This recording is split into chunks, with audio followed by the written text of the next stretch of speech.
वैशाख मास के शुक्ल पक्ष की एकादशी को मोहिनी एकादशी के नाम से जाना जाता है, क्योंकि वैशाख का महीना बड़ा महीना है और जो मोहिनी एकादशी है वह बड़ी एकादशी के रूप में मानी गई है और मनाई भी जाती है। इस बार मोहिनी एकादशी तिथि का प्रारंभ 7 मई 2025 बुधवार के दिन में 10:25 से हो जाएगा, जो कि 8 मई 2025 गुरुवार की दोपहर में 12:35 पर एकादशी तिथि समाप्त हो जाएगी।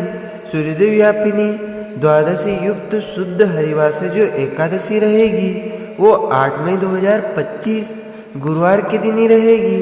सभी भक्तजनों, माताओं, बहनों, वैष्णवजनों, स्मार्थजनों को एकादशी का व्रत 8 मई 2025 गुरुवार के दिन ही रखना चाहिए। और इस एकादशी व्रत का पारणा का अर्थ होता है व्रत खोलने का दिन या व्रत खोलने का समापन करने का दिन, जो कि 9 मई 2025 शुक्रवार के दिन रहेगा। इस दिन पारणा का जो समय रहेगा उस वो 5:46 से लेकर के 7:46 तक व्रत का पारणा कर लेना चाहिए। अगले दिन कोई और व्रत हो, जैसे इस बार 9 मई को प्रदोष का व्रत है, तो यदि कोई भक्तजन, माताएं, बहनें प्रदोष का व्रत करते हैं तो उनको फल, जल या फलाहारी वस्तु से एकादशी व्रत का पारणा करना चाहिए।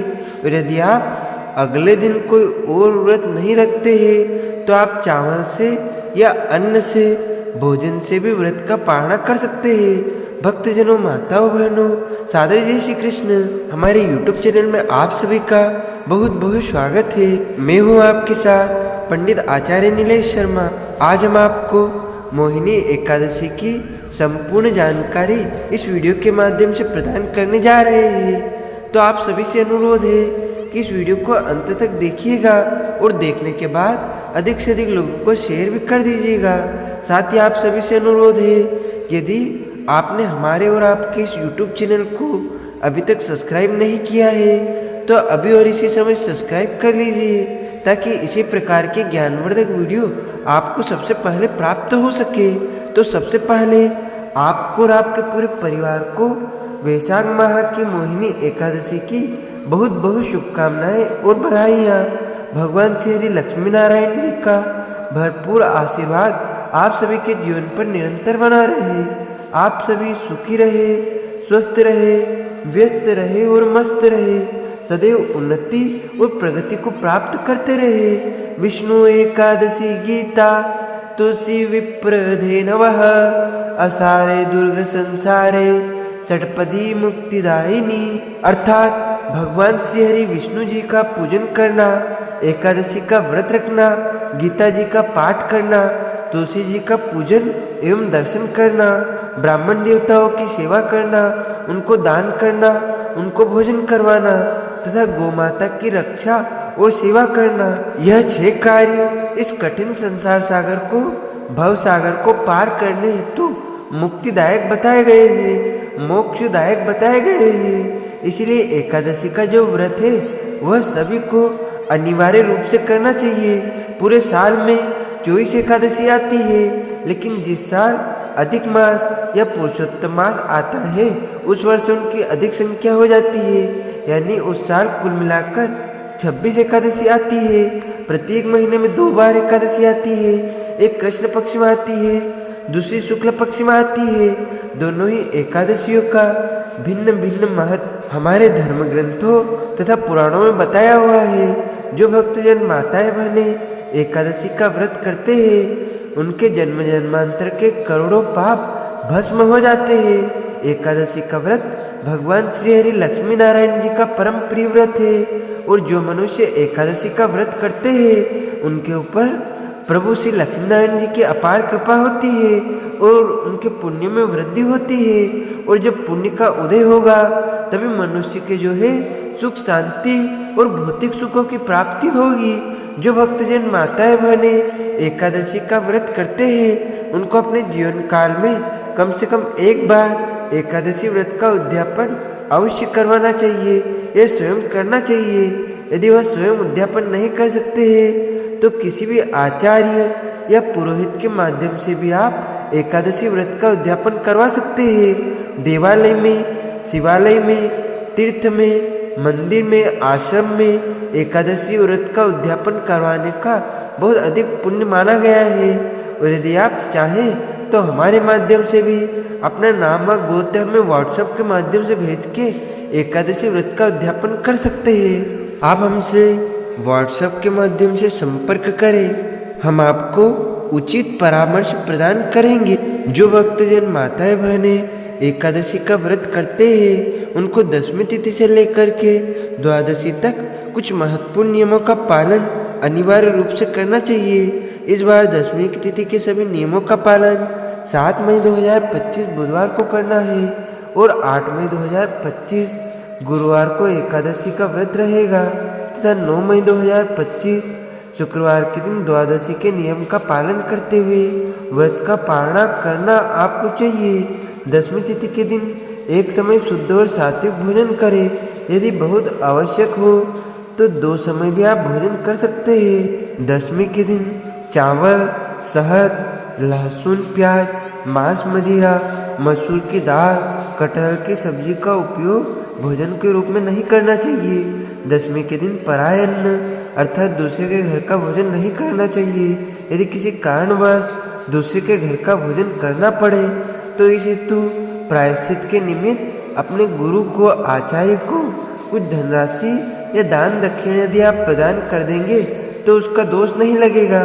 दशमी के दिन ब्रह्मचर्य व्रत का पालन करना चाहिए और तन मन को पवित्र करते हुए एकादशी के दिन सुबह जल्दी उठ करके स्नान करके पूजा अर्चना करके शुद्ध और पवित्र वस्त्र धारण करते हुए एकादशी व्रत का संकल्प अवश्य धारण करना चाहिए।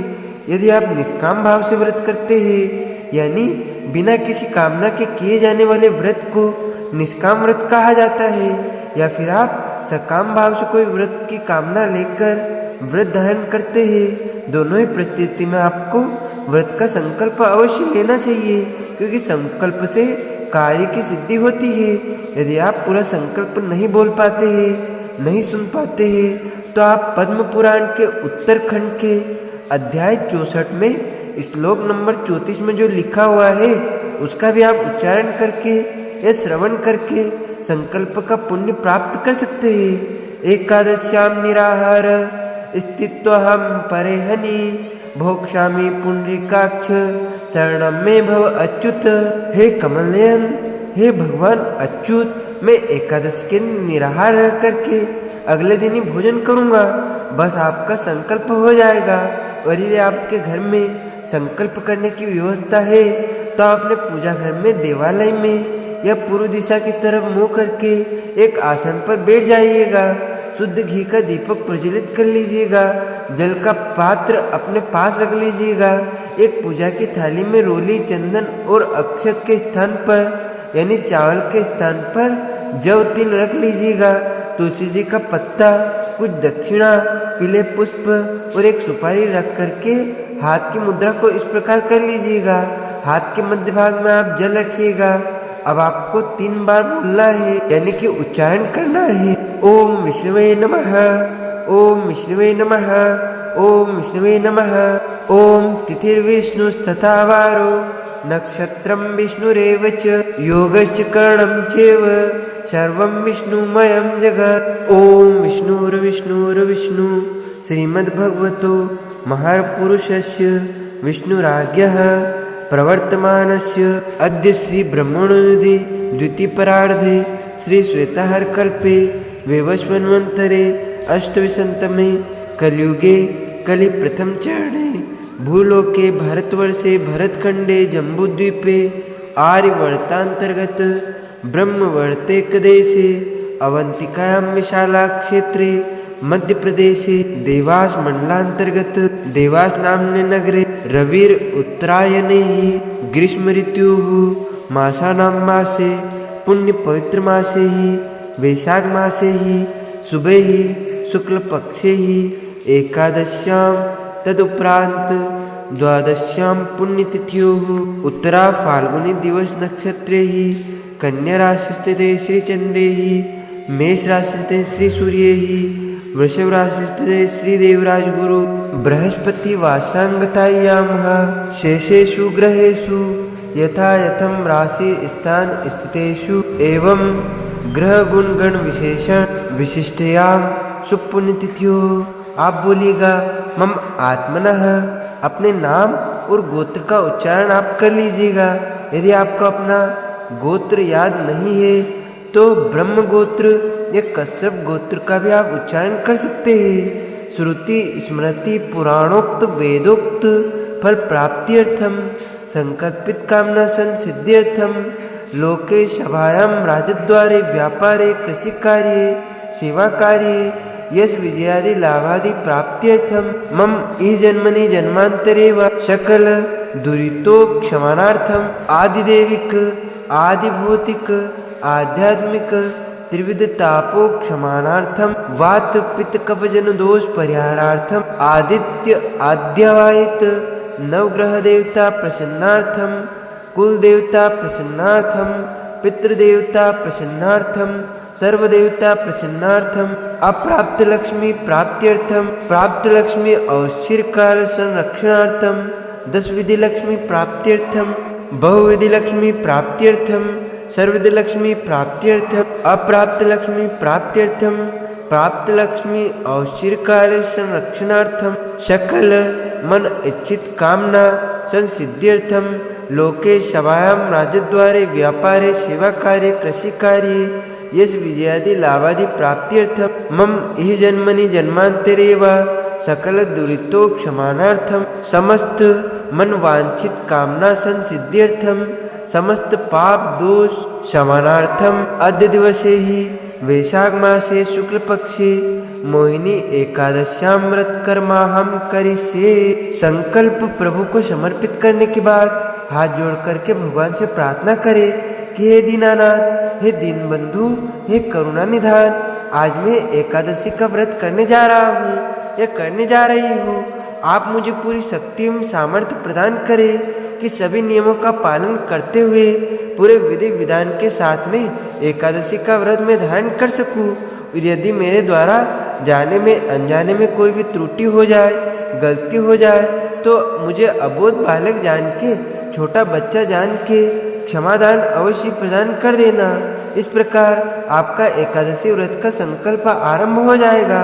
अब आप व्रत को आरंभ करें और सूर्य भगवान को अर्घ्य प्रदान करें, माता पिता को प्रणाम करें, तुलसी जी का पूजन अर्चन करें, तुलसी जी में जल अर्पण करें। कुछ लोगों ने एक भ्रम फैला रखा है कि एकादशी के दिन तुलसी जी में जल नहीं चढ़ाना चाहिए। यह बिल्कुल गलत धारणा है। ऐसा कोई नियम नहीं है। आप जल अर्पण कर सकते हैं। यदि आपको मन में कोई भी भ्रम है कि तुलसी नहीं तोड़ना है तो आप एक दिन पहले ही तोड़ करके रख लीजिएगा। तुलसी जी बार बार उपयोग कर सकते हैं। धोकर चढ़ाई हुई तुलसी जी का भी आप उपयोग कर सकते हैं। तुलसी जी की लकड़ी, तुलसी जी का चूर्ण भी बार बार उपयोग में लाया जा सकता है। गौ माता का पूजन करें। गौ माता को आप यदि संभव हो तो फलहारी वस्तु खिलाएं, हरी सब्जी खिलाएं। किसी भी मनुष्य को, किसी भी प्राणी को एकादशी के दिन अन्न का सेवन नहीं करना चाहिए। केवल और केवल फलाहार करना चाहिए। सर्वोत्तम फलाहार वैसे तो गाय का दूध एवं फल माने गए हैं। इसके अलावा मूंगफली दाना, आलू और अन्य जो फलाहारी वस्तु होती है जैसे साबूदाने होते हैं, मखाने होते हैं, सभी प्रकार के ड्राई फ्रूट्स जो सूखा मेवा होते हैं और मूंगफली दाने, इन सभी वस्तुओं का आप फलाहार के रूप में उपयोग कर सकते हैं। लेकिन ध्यान रखें, सादे नमक का उपयोग ना करें। केवल फलाहारी नमक और काली मिर्च का उपयोग आपको इस दिन करना चाहिए तथा फलाहार में हल्दी का उपयोग नहीं करना चाहिए और किया भी नहीं जाता है। जब आप फलाहार बना के तैयार कर लेते हैं तो सर्वप्रथम भगवान को नैवेद्य लगाएं, क्योंकि कभी भी भक्त को, वैष्णव को असमर्पित वस्तुओं का उपयोग नहीं करना चाहिए। प्रत्येक वस्तु को पहले प्रभु को समर्पण करने के बाद प्रसादी के रूप में स्वयं उपयोग करना चाहिए। एकादशी के दिन झूठ ना बोले, क्रोध ना करे, लड़ाई झगड़ा एवं वाद विवाद बिल्कुल ना करे। ब्रह्मचर्य व्रत का पालन करना चाहिए। दाढ़ी कटिंग शेविंग नहीं करवाएं, नाखून ना काटे, किसी का भी अपमान या अनादर बिल्कुल ना करें, क्योंकि ईश्वर अंश जीव अविनाशी, प्रत्येक प्राणी में, प्रत्येक जीव में ईश्वर का वास होता है। इसलिए किसी को भी कष्ट ना पहुँचाए। दिन में सोना नहीं चाहिए और रात्रि में यथासंभव जागरण करे, जितना हो सके जागरण करके, और भगवान का भजन कीर्तन करे। एकादशी के दिन भगवान का अच्छे प्रकार से पूजन अर्चन करना चाहिए। यदि आपके घर में ठाकुर जी का पूजन होता है तो आप उस विधि से उनकी सेवा अर्चना करें, और यदि नहीं होता है तो अपने घर में जो है बाल गोपाल जी होते हैं, राधा कृष्ण जी होते हैं, भगवान लक्ष्मी नारायण होते हैं, उनका एक चौकी के ऊपर स्थापित करके उनके सीधे हाथ की तरफ गेहूं की ढेरी रख के, तांबे, पीतल या मिट्टी के कलश रख के, आम के पत्ते और नारियल रख करके सर्वप्रथम गौरी गणेश का कलश का पूजन अर्चन करे और भगवान नारायण का पूजन अर्चन करे, आरती उतारे और पूजा अर्चना संपन्न होने के बाद प्रभु को भोग लगाए और कथा का श्रवण करे। एकादशी व्रत कथा अवश्य सुनना चाहिए और कथा हमेशा ब्राह्मण देवता के मुख से ही सुनना चाहिए, क्योंकि ब्रह्म वाक् की जनार्दनम। जब आप ब्राह्मण के मुख से कथा का श्रवण करेंगे तब आपको भगवान नारायण के मुखारविंद से कथा सुनने का पुण्य प्राप्त होगा, और कथा सुनने के बाद ब्राह्मण देवता को दान दक्षिणा अवश्य प्रदान करें। और यदि संभव ना हो तो आप अगले दिन यानी द्वादशी के दिन जब आप व्रत का पारण करते हैं उस समय उन्हीं ब्राह्मण देवता को आप भोजन करवाए, या फिर भोजन के निमित्त आटा, दाल, चावल, सीधा सामग्री का दान करें, या फिर आप उनको भोजन के निमित्त दान दक्षिणा में प्रदान कर देंगे तो भी आपको ब्राह्मण भोजन का पुण्य प्राप्त हो जाएगा। और एकादशी व्रत का पारणा यानी व्रत को अगले दिन ही खोलना चाहिए। यदि एकादशी तिथि समाप्त हो जाए तो भी उस दिन आपको अन्न का सेवन बिल्कुल नहीं करना है, यानी अगले दिन जब सूर्योदय हो जाए उसके बाद ही 2 घंटे की अवधि के अंदर आपको व्रत का पारणा कर लेना चाहिए। अब हम आप सभी को मोहिनी एकादशी की दिव्य और ज्ञानमय कथा सुनाने जा रहे हैं। बोलिए श्री लक्ष्मी नारायण भगवान की जय। गुरुर् ब्रह्मा गुरुर्विष्णु गुरुर्देवो महेश्वरः, गुरु साक्षात् परब्रह्म तस्मै श्री गुरुवे नमः। श्री अखंड मंडलाकारं व्याप्तं येन चराचरं तत्पदं दर्शितं येन तस्मै श्री गुरुवे नमः। वसुदेवसुतं देवं कंसचाणूरमर्दनं देवकी परमानन्दं कृष्णं वन्दे जगद्गुरुम्। ॐ कृष्णाय वासुदेवाय हरे परमात्मने प्रणतः क्लेशनाशाय गोविन्दाय नमो नमः। सच्चिदानन्दरूपाय विश्वोत्पत्त्यादिहेतवे तापत्राय विनाशाय श्रीकृष्णाय वयं नमः। जय जय श्री राधारमण, जय जय नवल किशोर, जय गोपी चित चोर प्रभु, जय जय माखन चोर। मात मेरी श्री राधिका, पिता मेरे घनश्याम, इन दोनों के चरणन में मेरा बारंबार प्रणाम, मेरा बारंबार प्रणाम, मेरा बारंबार प्रणाम। मोहिनी मूरत श्याम की वो मन रही समाय, जो मेहंदी के पात में लाली रही समान। धन यौवन एक दिन उड़ जाएंगे जैसे उड़े कपूर, मन मूरख तू राम भज क्यों चाटे जगधूर। राम कृष्ण तो एक है अंतर नहीं निमेष, इनके नयन गंभीर है उनके चपल विषय। राधे तू बड़ भागिनी कौन तपस्या कीन, तीन लोक तारण प्रभु शो तेरे अधीन। तन पवित्र सेवा किए धन पवित्र कर दान, मन पवित्र हरि भजन शो होत त्रिविध कल्याण। कलयुग केवल नाम आधारा, सुमर सुमर नर उतर ही पारा। बोलिए श्री लक्ष्मी नारायण भगवान की जय, श्री द्वारकाधीश भगवान की जय, श्री वृंदावन बिहारी लाल की जय, श्री गिरिराज धरण की जय, श्री बालकृष्ण लाल की जय, श्री श्याम सुंदर यमुने महारानी की जय, जगत गुरु श्री वल्लभाधीश की जय, गोसाई जी परम दयाल की जय। श्री गुरुदेव की जय। लाडले लाल की जय। आज के आनंद की जय। मोहिनी एकादशी की जो व्रत कथा हमारे धर्म ग्रंथों और पुराणों में बताई गई है, उसमें लिखा हुआ है कि एक समय की बात है, धर्मराज युधिष्ठिर भगवान श्री कृष्ण को प्रणाम करके प्रश्न पूछते हैं कि हे प्रभु, वैशाख मास के शुक्ल पक्ष की एकादशी का क्या नाम है तथा उसकी क्या व्रत कथा है, इस व्रत की क्या विधि है, मैं आपके श्री मुखारविंद से विस्तार पूर्वक श्रवण करना चाहता हूँ। भगवान कृष्ण कहने लगे कि हे धर्मराज, आपने परोपकार की भावना से जन कल्याण के उद्देश्य से अति उत्तम प्रश्न किया है।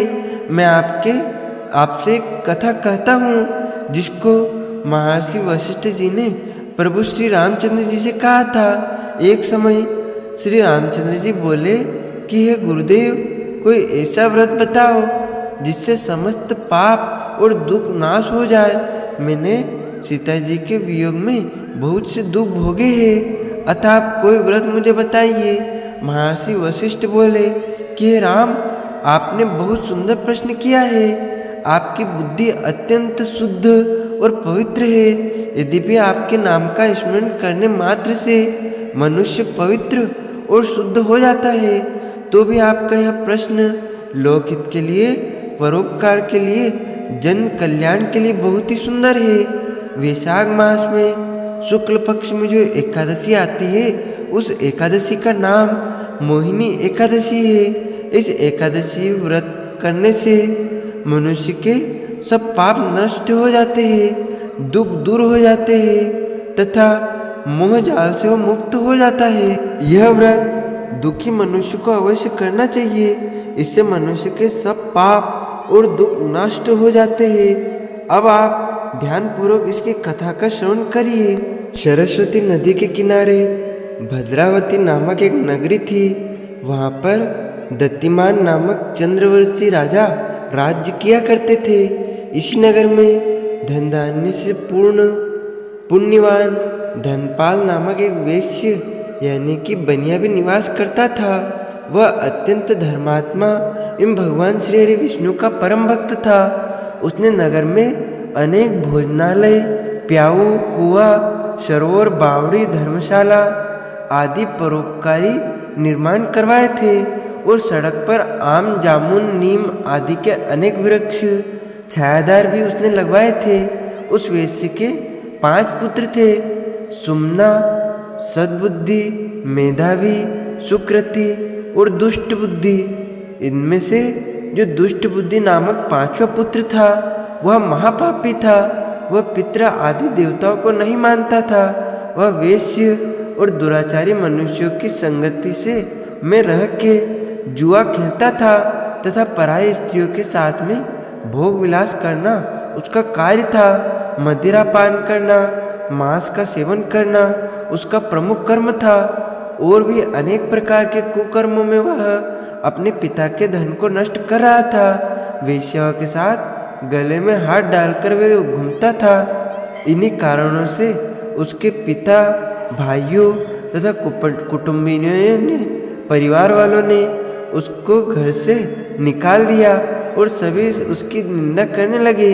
घर से निकल जाने के बाद वह अपने गहने और कपड़े बेच के अपने जीवन का निर्वाह करने लगा। जब जब धन उसका नष्ट हो गया, यानी कि जब सारा धन उसका खत्म हो गया, नष्ट हो गया, तो वेश्य और दुष्ट संगी साथियों ने भी उसका साथ छोड़ दिया। अब वह भूख और प्यास से अत्यंत दुखी रहने लगा और कोई भी सहारा न देख करके वह चोरी करने लगा। एक बार वह पकड़ा गया, परंतु राज्य कर्मचारियों ने उसको वेश्य का पुत्र जान करके छोड़ दिया। मगर जब दूसरी बार वह पुनः पकड़ा गया तो उन्होंने राजा के सामने उपस्थित कर दिया। राजा ने उसे बड़े भारी कारागृह में बंद कर दिया। कारागृह में राजा ने उसको बहुत दुख दिए और कहा कि तुम मेरी नगरी से निकल जा। वह नगरी से निकल करके जंगल में चला गया और वन में पशु पक्षियों को मार करके शिकार करके उनका भक्षण करने लगा, खाने लगा कुछ समय के पश्चात वह एक बड़ा शिकारी बन गया और वह धनुष बाण को लेकर के पशु पक्षियों को मार मार के खाने लगा। एक दिन वह भूख और प्यास से दुखित होकर के भोजन के खाने की खोज में फिर रहा था, यानी कि इधर उधर टहल रहा था। तभी वह कौंडिल्य ऋषि के आश्रम पर जा पहुंचा। उस समय वैशाख का महीना था और कौंडिल्य ऋषि गंगा जी में स्नान करके आ रहे थे। उनके भीगे वस्त्र छींटे पड़ने से उसको कुछ सद्बुद्धि प्राप्त हुई और वह मुनि के सामने हाथ जोड़ करके प्रणाम करके कहने लगा कि हे महामुनि, मैंने अपने जीवन में बहुत से भारी भारी पाप किए हैं। आप उन पापों से छूटने का कोई साधारण और बिना धन का उपाय बताइए। उसके दिन वचन सुनकर ऋषिवर कहने लगे कि ध्यान से सुनो, तुम वैशाख माह के शुक्ल पक्ष की एकादशी का व्रत करो। इस एकादशी का नाम मोहिनी एकादशी है। इससे तुम्हारे जितने भी पाप होंगे वह सब जल के नष्ट हो जाएंगे, भस्म हो जाएंगे।